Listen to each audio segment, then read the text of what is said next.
সেই ব্যক্তি বেশি বেশি করে মওতটাকে স্মরণ করবে, যে ব্যক্তি বেশি বেশি মওতকে স্মরণ করবে সেই ব্যক্তি হলো সবচাইতে চালাক। আজকে আমাদের সমাজের ভিতরে বর্তমান মানুষ দুনিয়া নিয়ে ব্যস্ত হয়ে আছে।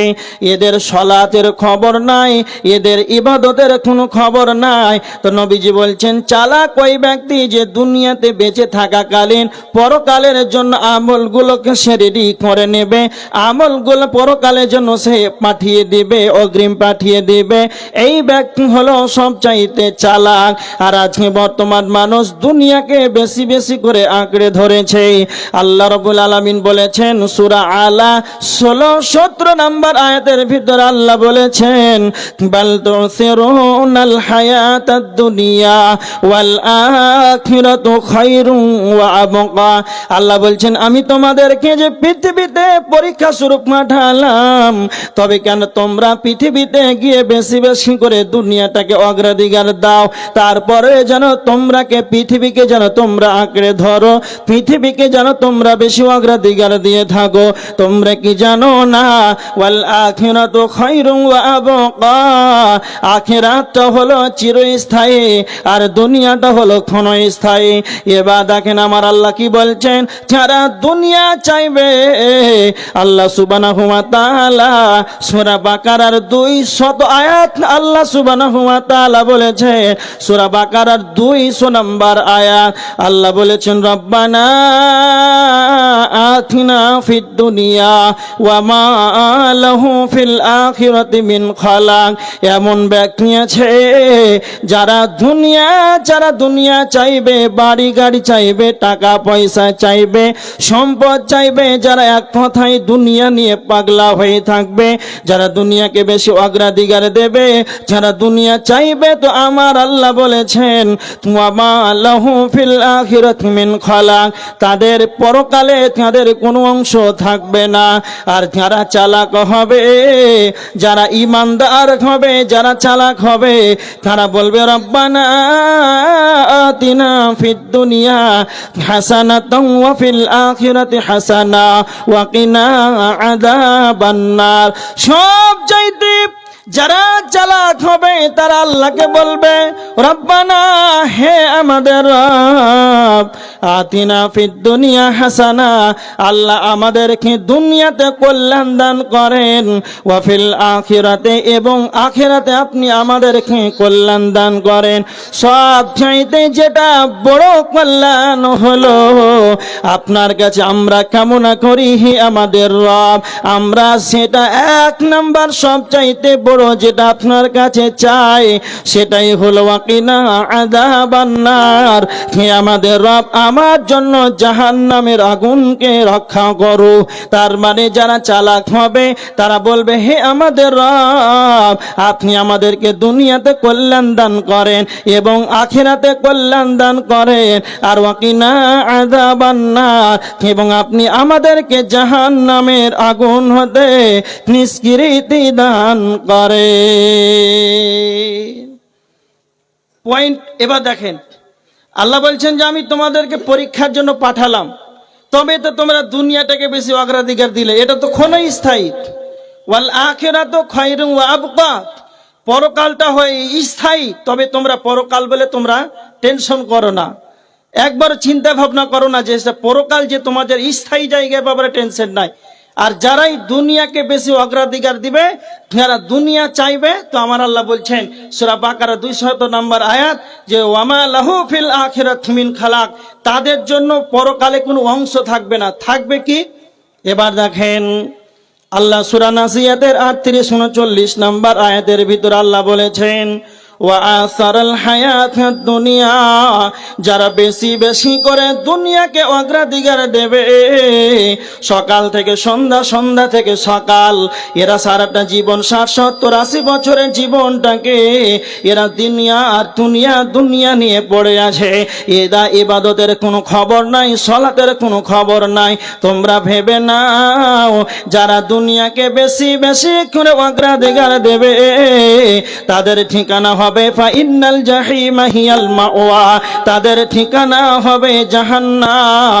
তার মানে আল্লাহ এক জায়গায় বলছেন যারা দুনিয়া চাইবে তাদের পরকালে তাদের কোনো অংশ থাকবে না, তাদের কোনো হিস্সা মিলবে না। আর যারা দুনিয়াকে বেশি বেশি করে অগ্রাধিকার দিয়ে দেবে তাদের ঠিকানা হবে জাহান্নাম। কথা ক্লিয়ার? একবারে সোজা, বুঝা খুব সহজ, খুবই সহজ। দুনিয়া আল্লাহ বলছেন এটা ক্ষণস্থায়ী, যদি দুনিয়াকে নিয়ে তোমরা মেতে থাকো আর দুনিয়া যদি চাও তাহলে তোমাদের পরকালে কিছু মিলবে না। আর কি মিলবে না? তো মিলবে তো জাহান্নাম, তাছাড়া কোনো গতি নাই। আল্লাহ বলছেন সূরা আনআম 32 নম্বর আয়াত, ওয়ামাল হায়াতুদ দুনিয়া ইল্লা মাতা ওয়ামাল হায়াতুদ দুনিয়া ইল্লা লাইবুন ওয়ালাও। দুনিয়াটা হলো খেল তামাশা, আমোদ আর প্রমোদ। ছোট বাচ্চারা যেমন দুনিয়াতে যেমন দেখবেন বাচ্চা ছেলেরা যেমন খেলাধুলা করে, এরকম আনন্দ ফুর্তি করে, দুনিয়াটা অনুরূপ হলো খেল তামাশা আমোদ আর প্রমোদ।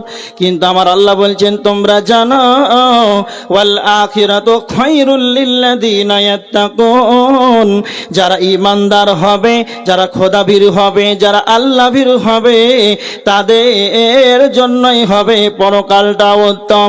এটাই শুধু শেষ নয়, আল্লাহ সুবহানাহু ওয়া তাআলা সূরা নিসার ৭৭ নম্বর আয়াতের ভিতরে আল্লাহ বলেছেন উল মাতাউদ দুনিয়া কালিল, উল মাতাউদ দুনিয়া কালিল ওয়াল আখিরাতু খায়রুল লিমান ইত্তাকা। দুনিয়াটা হলো একবারে অতি অল্প সামান্য, আর যারা আল্লাহর লোক, যারা ঈমানদার হবে তাদের জন্যই পরকালটা উত্তম হবে। তার মানে এবার আমার আল্লাহ কি বলছেন দেখেন, সূরা তাওবার ৩৮ নম্বর আয়াতের ভিতরে আল্লাহ বলেছেন ইয়া আইয়ুহাল্লাযীনা আমানু, হে ঈমানদারগণ, ইযা কিলা লাকুম ফিরু ফি সাবিলিল্লাহ, হে ঈমানদারগণ, হে মুমিন সকল, যখন তোমাদেরকে আল্লাহর পথে বের হওয়ার কথা বলা হয় তখন হিসাকালতুম ইলাল আরদ, তোমরা তখন জমিনকে আঁকড়ে তোমরা ধরে নাও। তো আমার আল্লাহ বলছেন তোমরা কি ভেবেছো, তোমরা কি মনে করেছো আরদিতুম বিল হায়াতিদ দুনিয়া মিনাল আখিরা, পরকালের তুলনায় কি দুনিয়া পেয়ে তোমরা কি রাজি হয়ে গিয়েছো? পরকালের তুলনায় দুনিয়া পেয়ে কি তোমরা প্রতিষ্ঠিত হয়েছো? তোমরা মনে রেখে দাও পরকালের তুলনায়, পরকালের তুলনায় দুনিয়াটা হলো সামান্য কিঞ্চি, এর কোনো মূল্য নাই। এবার দেখেন আল্লাহ বলছেন তোমরা কি পরকালের তুলনায় এই দুনিয়া পেয়ে কি তোমরা রাজি হয়ে গিয়েছো? তোমরা কি রাজি? একবারে তোমরা প্রতিষ্ঠিত হয়ে গেছো। কিন্তু আল্লাহ বলছেন পরকালের তুলনায় এই দুনিয়াটা হচ্ছে একেবারে সামান্য। সামান্য মানে কত? একবারে অতি অল্প। আল্লাহ সুবহানাহু ওয়া তাআলা দেখেন এই সম্পর্কে একটা কথা বলছি, কিয়ামতের দিন আল্লাহ সুবহানাহু ওয়া তাআলা আমাদেরকে জিজ্ঞাসিত করবেন। আল্লাহ আমাদেরকে বলবেন কিয়ামতের দিন যে তোমরা দুনিয়াতে কতদিন ছিলে, কতদিন তোমরা জীবনটাকে কাটিয়েছিলে, এই দুনিয়াতে কতদিন জীবনটাকে কাটিয়েছিলে। তখন যে ব্যক্তি 1000 বছর বেঁচে ছিল, যেই ব্যক্তি 100 বছর বেঁচে ছিল, যে ব্যক্তি একদিন বেঁচে ছিল, ক্বালা কাম লাবিসতুম ফিল আরদি আদাদা সিনিন ক্বালু লাবিসনা ইয়াওমান আও বা'দা ইয়াওম। খুব ভালো করে শুনেন, সূরা আল মুমিনুনের 113 নম্বর আয়াত। তখন মানুষ কি বলবে? তারা বলবে যে আল্লাহ আমরা একদিন বেঁচে ছিলাম, একদিন। ক্বালু লাবিসনা ইয়াওমান, আমরা একদিন বেঁচে ছিলাম, আও বা'দা ইয়াওম, কিন্তু অথবা একদিনের কিছুটা অংশ আমরা বেঁচে ছিলাম। তাহলে বলেন তো, আল্লাহ বলছেন ফামা মাতাউল হায়াতিদ দুনিয়া ফিল আখিরাতি ইল্লা কলিল, পরকালের তুলনায় দুনিয়াটা হচ্ছে সামান্য, একবারে সামান্য। আর আল্লাহ কিয়ামতের দিন জিজ্ঞাসা করবেন তোমরা ছিলে কতদিন? তখন আমরা সবাই বলবো ক্বালু লাবিসনা ইয়াওমান আও বা'দা ইয়াওম, আল্লাহ আমরা ছিলাম একদিন অথবা একদিনের কিছু অংশ আমরা পৃথিবীতে ছিলাম। এবার দেখেন দুনিয়াটা কত বড়। দুনিয়াতে আমরা কিছু অংশ আমরা ছিলাম, আর এই দুনিয়া নিয়ে আজকে আমরা পাগল হয়ে আছি। একজন দার্শনিক বলছেন যে দুনিয়াটা কতক্ষণ জানা আছে? কিয়ামতের দিন কানা মিকদারহু 50 আলফা সানা, কিয়ামতের দিন হবে 50,000 বছরের সমান একটা দিন হবে। জানা আছে? জানা আছে কারণ 50,000 বছরের সমান একটা দিন হবে কিয়ামতের দিন। তাহলে এবার হিসাব করেন তো, একটা মানুষ যদি 100 বছর দুনিয়াতে বাঁচে আর কিয়ামতের 50,000কে যদি আপনি ক্যালকুলেশন করেন, তাহলে মানুষ পৃথিবীতে বাঁচে কতক্ষণ? খুব বাঁচলে 3 মিনিট বাঁচে। কত? 3 মিনিট, 3 থেকে 2.5 মিনিট এই দুনিয়া করে আজকে আমরা দুনিয়া নিয়ে পাগল হয়ে আছি। একবার চিন্তা ভাবনা করেছেন সাংসারিক জীবনে, পারিবারিক জীবনে নিজের বিবি বাল বাচ্চা নিয়ে একবারে ব্যস্ত হয়ে আছেন? একবার কোনোদিন টেনশন করেছেন যে সামান্য দুনিয়াতে আমরা কি অবস্থায় আছি? একবার ভাবেননি? একবারে সামান্য দুনিয়া কতটা সামান্য। নবীজি বলেছেন তোমরা সমুদ্রের কাছে যাও, নদীর কাছে যাও, তোমরা পানিতে আঙুলটা ডুবিয়ে দাও হাতটাকে। যখনই তোমরা হাতটাকে ডুবিয়ে দেবে, আস্তে আস্তে উঠাও, তোমার আঙুলে কতটা পরিমাণ যেন পানি লেগে আছে, দেখবেন সামান্য যেন পানিটা লেগে আছে। এইটাই হলো দুনিয়া। আর সাগর সমতুল্য পরিমাণ যেটা পানি আছে, এটাই হলো আখেরা। তার মানে আমার আল্লাহ যে বলেছেন দুনিয়াটা সামান্য, আল্লাহ নবী বলেছেন দুনিয়াটা হলো এতটুকুই সামান্য। একটা হাদিস শুনেন। হাদিসটি হলো তিরমিজি শরীফের হাদিস 2320 নম্বর হাদিস। আল্লাহ রাসূল সাল্লাল্লাহু আলাইহি ওয়াসাল্লাম একদিন এক বাজারের পাশ দিয়ে যাচ্ছিলেন, আর যেতে যেতে যেতে দেখছেন একটা মরা কান কাটা ছাগলের বাচ্চা পড়ে আছে। একবারে মরা কান কাটা ছাগলের বাচ্চা, বুঝতে পারছেন? তো আল্লাহ রাসূল সাহাবীদেরকে বলছেন, সাহাবীরা তোমাদের ভিতরে কি কেউ এমন আছে যে এই মরা কান কাটা ছাগলের বাচ্চাটা কেউ টাকার দিরহামের বিনিময় ক্রয় করবে? কেউ আছে? তখন সাহাবীরা বললেন আল্লাহ রাসূলকে, আল্লাহ রাসূল এটা কেউ নিবে না টাকার বিনিময়, দিরহামের বিনিময়। তখন আল্লাহ রাসূল সাহাবীদেরকে বললেন, সাহাবীরা তোমাদের কাছে মরা কান কাটা ছাগলের বাচ্চাটা যতটুকু তোমাদের কাছে মূল্যহীন, এই মরা কান কাটা ছাগলের বাচ্চা যেমন তোমাদের কাছে কোনো মূল্য নাই, একে টাকার বিনিময়ে ক্রয় করবে না।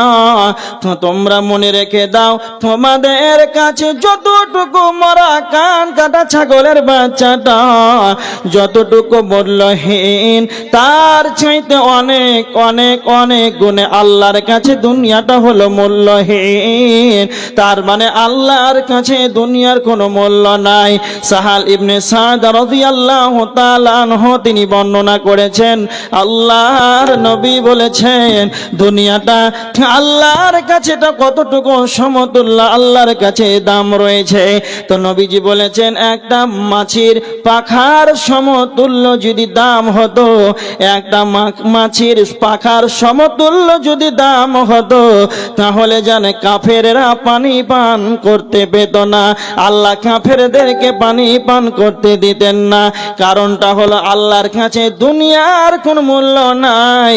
এই কারণে কাফের বেঈমান নাস্তিক বেঈমান সবাই যেন দুনিয়াতে খাওয়ার খায়। আপনারা মুর্শিদাবাদের মানুষ, আপনাদের এলাকায় সব জায়গাতে কি হয়? ফলের মধ্যে কি হয়? আম হয়।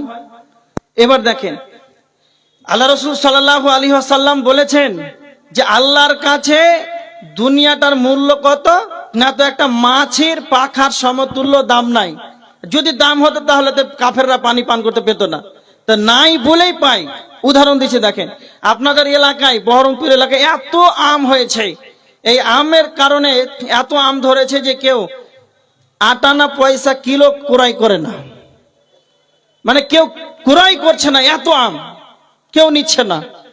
এবার আপনাকে একটা কথা বলি, আপনার প্রত্যেকটা বাড়িতে 100 বিঘা করে এক একজনের জমির মাঠ আছে, যেটা আপনার আমের মাঠ, শুধু বাগান আর বাগান। কেউ 1 টাকা কুইন্টাল কেউ ক্রয় করছে না এই আমটা। এখন যদি কেউ কোনো অমুসলিম ভাই অন্য কেউ যদি এসে খেয়ে নাই, আপনার ছেলে যদি বলে আব্বা আমাদের গাছের আম পেড়ে খাচ্ছে, তা আপনি গাল দেবেন না মারবেন না কেস করবেন? কথা বলে খাক, যত খাবে অসুবিধা নাই। কেন? আপনার কাছে কোনো মূল্য নাই আমের। তো অনুরূপ আল্লাহর কাছে পৃথিবীটার কোনো মূল্য নাই। আরে কে খাবে খাক, অসুবিধা নাই, কাফের খাক। সারা জীবন 24টা ঘন্টা আল্লাহর বিরুদ্ধে চলছে, আল্লাহর আসমান নিয়ে গবেষণা করছে, জমির নিয়ে গবেষণা করছে। ওরে আবার বৈজ্ঞানিক, ওরে আবার ভৌতত্ত্ববিদ, নামটা খুব বড়। আবার ওরাই ফের বলছে আল্লাহ নাই, আসমান নাই, এই যে ফাঁকা পানা পুলু পাড়া এরকম হয়ে আছে, ছিল, আছে, থাকবে। তারপরও কি খেতে পাচ্ছে না, পাই না, হেলিকপ্টার প্লেনে ঘুরছে, কোনো অসুবিধা নেই। আল্লাহ বলছেন দেখ ব্যবস্থা একদিন হবে, দুনিয়াটার কোনো মূল্য নাই। এবার দেখেন একটা আয়াত আপনাদেরকে বলছি, সূরা আল ইমরানের আয়াত 185 নম্বর আয়াত, খুব ভালো করে শুনেন। ওয়া ইন্নামা তুওয়াফাউনা উজুরাকুম ইয়াউমাল কিয়ামা, কিয়ামতের দিন যেদিন পরিপূর্ণ বদলা দেওয়া হবে, আল্লাহ বলছেন ফামান যুহজিহানিন নার ওয়া উদখিলাল জান্নাহ, যাকে জাহান্নাম থেকে দূরে রাখা হবে আবার জান্নাতে প্রবেশ করানো হবে, ফাকাদ ফাজ, সেই ব্যক্তি হচ্ছে সফল কাম। এত দূর বুঝেন? আল্লাহ বলছেন যাকে জাহান্নাম থেকে দূরে রাখা হবে আর যাকে জান্নাতে প্রবেশ করানো হবে, সেই ব্যক্তি হচ্ছে সফল কাম। তারপর আল্লাহ বলছেন ওয়ামাল হায়াতুদ দুনিয়া ইল্লা মাতাউল গুরুর, তারপর আল্লাহ বলছেন দুনিয়াটা ধোঁকা। আচ্ছা, এই আয়াতটা এতটুকু আল্লাহ কথা বলার পর, আল্লাহ এতটুকু বলার পর বলছেন যে দুনিয়াটা ধোঁকা, তার মানে কি বুঝতে পারলেন? যদি তোমরা মনে রাখবে দুনিয়া হলো ধোঁকা, যদি কালে তোমরা দুনিয়ার মোহে পড়ে যাও, তাহলে তোমরা কোনোদিন সাকসেসফুল হতে পারবে না, তোমরা কোনোদিন সফলতা আনতে পারবে না। তোমরা সর্বদা মনে রাখবে দুনিয়াটা হলো একটা ধোঁকা। কারণ আল্লাহর নবী বলেছেন ইন্নাদ দুনিয়া হুলওয়াতুন, দুনিয়া হলো খুব মিষ্টি, খুব মজা। দুনিয়াটা হলো খুব মিষ্টি, খুব মজা। দুনিয়াটা হলো সবুজ শ্যামলে ভরা, দুনিয়া হলো খুব আকর্ষণীয়, দুনিয়া দেখতে খুব ভালো, দুনিয়া দেখতে খুব ভালো। আর নবীজি বলছেন দুনিয়া হলো মিষ্টি, এর স্বাদ আলাদা। কিন্তু নবীজি কি বলছেন? তোমরা যদি সফলতা নিতে চাও, তোমরা যদি সফলতা নিতে চাও, তো নবীজি বলছেন তোমরা মনে রেখে দাও ফাত্তাকুদ দুনিয়া ওয়াত্তাকুন নিসা। দুনিয়ার সফলতা নিতে গেলে তোমাদেরকে 2টি জিনিস থেকে বেঁচে থাকতে হবে। একটা হলো ফাত্তাকুদ দুনিয়া, দুনিয়া থেকে তোমাদেরকে বেঁচে থাকতে হবে, মহিলা থেকে তোমাদেরকে বাঁচতে হবে। নচেত দুনিয়ার ধোঁকাতে যদি পড়ে যাও, তাহলে তোমরা সফল কাম হতে পারবে না, জান্নাতে যেতে পারবে না, জাহান্নাম থেকে বাঁচতে পারবে না, তোমরা কামিয়াবি হতে পারবে না। এই জন্য নবীজি বলছেন দুনিয়া খুব মিষ্টি, দুনিয়াটা সবুজ শ্যামলে ভরা, দুনিয়াটা খুব আকর্ষণীয়। কিন্তু দুনিয়া থেকে যদি তোমরা বাঁচতে পারো, তবেই তোমরা সফলতা আনতে পারবে। এবার দেখেন, এতটুকু বললাম, পয়েন্টগুলো খুব মনে রাখেন। দুনিয়াটার কোনো মূল্য নাই। কেউ যদি দুনিয়া থেকে সফলতা আনতে চাই, দুনিয়াতে বেঁচে থাকাকালীন পরকালে কামিয়াবি হতে যদি চাই, তাহলে দুনিয়া থেকে বাঁচতে হবে। হবে না? হবে না? হবে। এবার দেখেন, আল্লাহ রাসূল সাল্লাল্লাহু আলাইহি ওয়াসাল্লাম, তিরমিজি শরীফের হাদিস 2328 নম্বর হাদিস, আল্লাহ রাসূল বলছেন আর দুনিয়াও সিজনুল মুমিন ওয়া জান্নাতুল কাফির, দুনিয়াটা হচ্ছে মুমিনের জন্য জেলখানা। তো জেলখানা মানে কি বুঝতে পারলেন? বহরমপুর জেলখানা নাকি? জেলখানা বলতে কেউ যদি জেলের ভিতরে থাকে, তাহলে এরা স্বাধীন না পরাধীন? কথা বলেন, জেলের ভিতরে স্বাধীন না পরাধীন? কথা বলেন না কেন? পরাধীন। আপনি বাড়িতে আছেন, আপনি বাড়িতে আছেন, আপনি হচ্ছেন স্বাধীন। মন চেয়েছে আপনি জলসা শুনতে এসেছেন, মন চেয়েছে আপনি জলসা শুনতে এসেছেন, মন চাইলে বাড়ি চলে যাবেন, সকালে শ্বশুর বাড়ি চলে যাবেন। কিন্তু যারা জেলের ভিতরে আছে এরা মন মতন চলতে পারে না।